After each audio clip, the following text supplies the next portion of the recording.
문재인 정부 수건 과제 가운데 하나인 검찰개혁. 어제 국회에서 공수처법이 통과하면서 드디어 큰 산을 하나 넘었습니다. 이번 공수처법 통과로 무소불위로 지칭된 검찰의 기소 독점권이 깨지게 됐는데요. 하지만 우려가 없지는 않습니다. 다른 수사기관의 옥상옥이 될 수 있다. 또 다른 슈퍼 검찰이 탄생할 수 있다. 이런 문제들이 있는데요. 제1야당인 자유한국당은 의원직 총사퇴까지 거론하면서 반발하고 있는 실정입니다.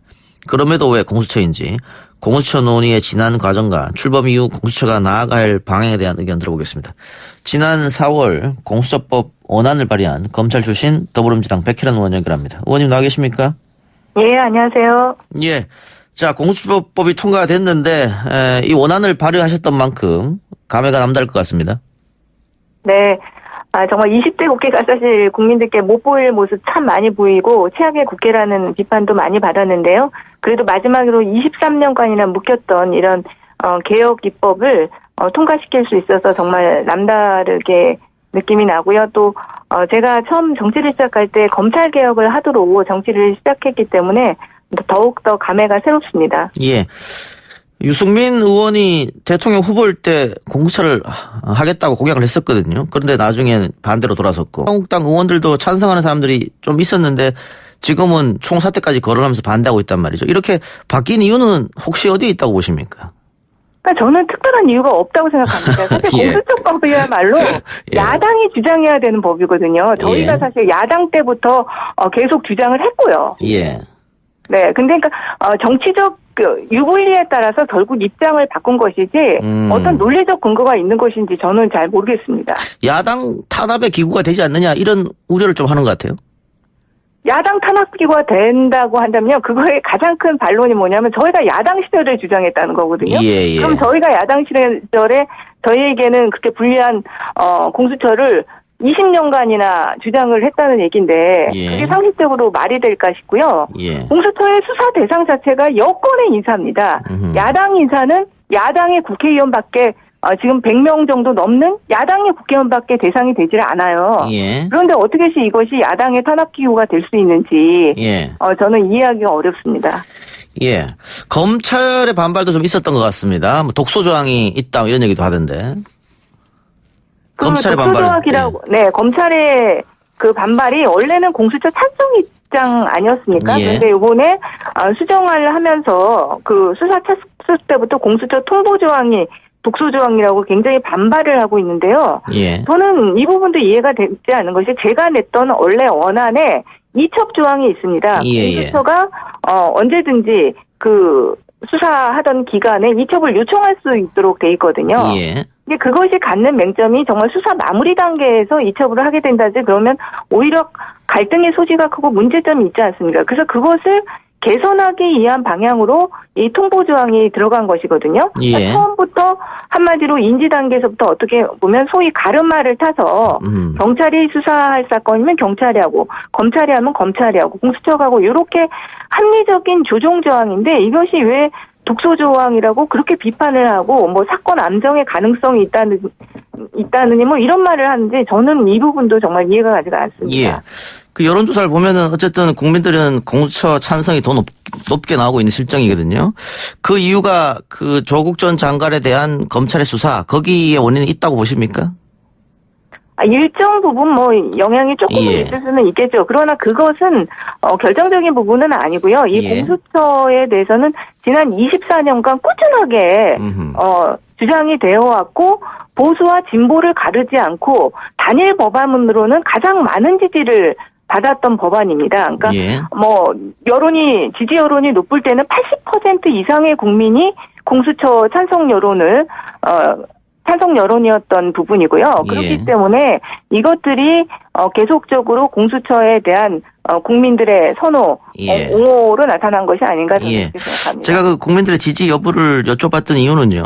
어제 공수처법 표결 전에 4+1 공조의 균열이 있을 것이다. 또 일부 야당 의원들이 선거법은 찬성해도 공수처법은 반대한다. 이런 얘기가 있었는데 막상 뚜껑을 여니까는 선거법보다 찬성표가 더 많이 나왔단 말이죠. 그게 국민들의 어떤 공수처에 대한 지지 그런 압박이 있지 않았을까라는 생각에 한번 질문 드려봤어요. 네, 그 부분도 분명히 작용했을 것 같습니다. 예. 그 특히 호남 출신 의원이라든지 그런 부분들은 사실 공수처에 반대한다고 한다면 유권자로부터 이제 애면받을 가능성을 배제할 수가 없기 때문에요. 분명히 심적으로 저는 그 부분들이 작용은 했을 것이라고 생각합니다. 예. 민주당 내 또 다른 검찰 출신 의원이죠. 조홍천 의원, 금태섭 의원. 조홍천 의원은 찬성표를 던졌고 금태섭 의원은 기권표를 던졌습니다. 민주당 대변인마저 안 좋은 이야기를 했고 또 지금 민주당 당원 게시판에서는 금태섭 의원을 비난하는 걸로 난리가 났다고 하던데 혹시 보셨습니까? 네, 뉴스를 통해서 지금 보고 있습니다. 예, 네. 어떻게 생각하세요? 금태섭 의원이 당론과 다르게 기권표 던진 것에 대해서. 저도 조금 유감스럽습니다. 사실은 금태섭 의원님이 예전부터 공수처의 반대 입장을 수차례 표출을 하시고 개인의 소신이라는 말씀은 하셨습니다. 그러나 정당 조직이라는 것이 이것이 당론으로 결정된 이상은 따라야 되는 것이 아닌가 그렇게 생각이 되는데요. 기권을 하셨기 때문에 상당히 좀 유감스러운 면은 있습니다. 예, 자유한국당이 헌법소원을 내겠다고 하던데 여기에 대해서는 혹시 대비책이나 있습니까? 헌법소원은 본인들이 내는 거기 때문에 그것을 막을 수 있는 방법은 없고요. 하더라도 그것이 받아들여질 가능성은 없다고 생각합니다. 그러니까 정상적인 법적인 절차에 따라서 이 모든 과정이 이루어진 것이기 때문에 그 헌법소원을 하더라도 받아들일 가능성은 없다고 보이고요. 저는 각하사유 아닌가 싶거든요. 각하사유가 된다. 알겠습니다. 공수처 반대하신 분들의 논리 하나만 더 여쭙겠습니다. 진중권 전 교수도 그 SNS에 그런 글을 썼던데요. 전 세계 어디에도 없는 조직이다. 그것도 저는 이제 제가 여러 번 국감 과정에서도 그리고 필리버스터하는 과정에서도 밝혔는데요. 유일한 기구가 아닙니다. 각 나라마다 그 나라의 사정에 맞는 여러 가지 아주 반부패 기구들이 있습니다. 그래서 영국의 SFO 그리고 뉴질랜드도 다 반부패 수사 기구들이거든요. 뉴질랜드에도 있고요. 인도네시아에도 있고 싱가포르에도 있고 한 10개 이상의 나라를 얘기할 수가 있습니다. 말레이시아 그러니까 수많은 나라들에서 검찰과 경찰이라는 기본적인 수사기구 이외에 자기 나라의 사정에 맞는 반부패 기구들을 가지고 있다는 거죠. 그렇기 때문에 유일무이한 기구라는 건 말도 되지 않는 주장입니다. 이름만 다를 뿐이지 비슷한 조직은 전 세계 어디에도 있다 이 말씀이네요. 그렇죠. 그러니까 또 수사권과 기소권을 다 가진 조직은 없다 또 이런 주장들도 하시는데요. 방금 제가 말한 영국의 SF만 해도 수사권, 기소권 다 가지고 있습니다. 청취자 의견 잠깐 들어보겠습니다. 도깨비님께서 백혜련 의원님 고생 많으셨습니다라는 의견 주셨고 진희여비님께서 백혜련 의원님 자유한국당 의원들 사이에서 법안 제안 설명 잘 봤습니다. 사자우 멋있었어요. 칭찬 글이 많네요.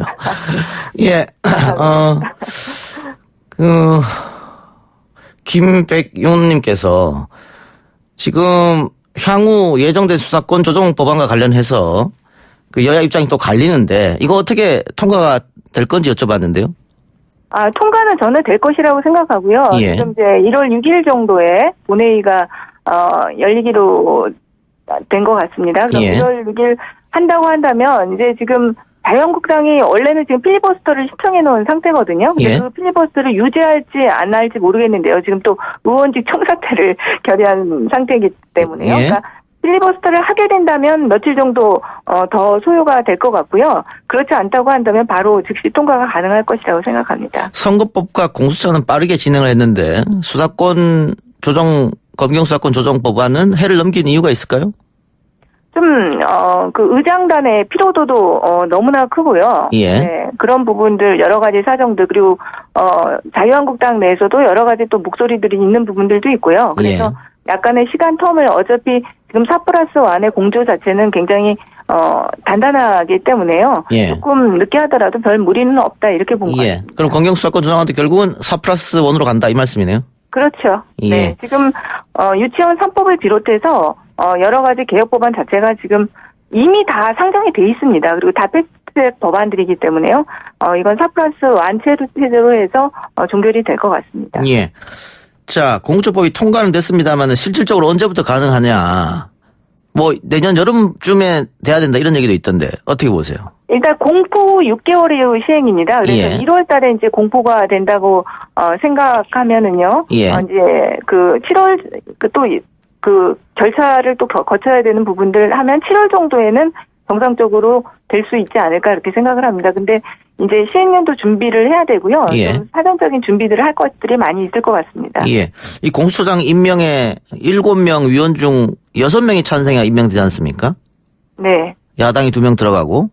그러면 만일 야당이 다 반대해서 임명이 안 되면은 계속 딜레이 되는 겁니까? 어떻게든지 그러니까 다 합의했으면 6명 이상의 찬성할 수 있는 후보를 찾아내야 되죠. 그거는. 예. 저는 그거는 충분히 가능할 것이라고 생각하고요. 예. 바로 그 조항 때문에 정치적 중립성을 문제 삼는 건 말이 안 된다고 생각합니다. 그러니까 예. 여태까지 정부 기구 중에서 추천위원 7명 중에 6명이 찬성해야 되는데 거기에 야당 의원 그 2명이 들어가 있는 그런 조항은 없거든요. 예. 그래서 굉장히 강력한 것이죠. 정치적 중립성을 담보할 수밖에 없는 그런 구조로 되어 있다는 거요. 다시 한번 강조드리고 싶습니다. 예. 대통령이 오늘 그 국회에다가 추미애 장관 후보자 빨리 임명해달라 이렇게 이야기했는데 추미애 장관 후보자가 임명되면 검찰 개혁이 더 탄력이 받고 그렇게 되는 겁니까? 아무래도 지금 그동안 법무부가 좀 비어 있었기 때문에 예. 공백 상태가 있었는데요. 그리고 추미애 장관이 장관으로 임명을 받는다면 당대표로서 가지고 있었던 여러 가지 정책적인 비전들 그리고 추진력이 있을 것으로 보이기 때문에요. 예. 아무래도 검찰개혁과 관련해서 더 탄력은 붙을 것으로 생각합니다. 예. 또 청취자 질문이 하나 왔는데 공수처가 설치되면 과거에 있었던 뭐 예를 들면은 고위공직자들 검사들의 비리라든가 다시 수사할 수 있나요? 이런 질문이 있어요. 그거는 이제 소고표의 문제이기 때문에 예. 제가 볼 때는 어려울 것 같습니다. 진짜, 네. 그거는 헌법상의 예. 그 문제로 일종의 돌아가는 부분이거든요. 예. 그래서 그거는 좀 어려울 것 같고요. 향후에 발생하는 그 범죄들 그리고 과거에 저질러졌더라도 지금 밝혀지는 것들 이런 부분들이 가능할 것으로 생각합니다. 공소시효가 지나지 않은 사건도 다시 수사는 불가능합니까? 다시 수사 예를 들면은 그렇죠. 새로운 단서가 나오거나 예. 그런 부분들을 한다면 가능할 수 있죠. 그러니까 김학의 전 법무부 차관 사건이나 임은정 검사가 고발한 공소장 바꿔치기 사건 이런 것들은 검찰이 자기 조직 보호한다고 묻혀버린 사건이지 않습니까? 이걸 다시 할 수 있느냐 이런 질문이었어요. 네. 그 김학의 사건 같은 경우는 제가 볼 때는 좀 쉽지 공소시효가 거의 대부분 경과했기 때문에 어려울 것으로 보이고요. 예. 그 고소장 그 사건 같은 경우는 공소시효는 남아있기 때문에 가능할 수는 있는 것으로 보입니다. 알겠습니다. 공수처법 통과한 다음 날이죠. 그러니까 오늘 윤석열 총장이 신년사를 발표했는데 공무원 선거 개입 철저히 수사한다 이런 이야기도 한 것 같습니다. 여권에 던지는 메시지다. 검찰 개혁에 대한 뭐 반응이 이렇게 나온 거 아니야 이런 얘기도 있던데 동의하십니까? 근데 그거는 뭐 꼭 공수처를 염두에 두고 하셨다기보다는요. 네. 원론적인 얘기였다? 네, 저는 그렇게 받아들이겠습니다. 네. 알겠습니다. 백혜련 의원님 오늘 인터뷰 고맙습니다. 네, 감사합니다. 예, 지금까지 더불어민주당 백혜련 의원이었습니다.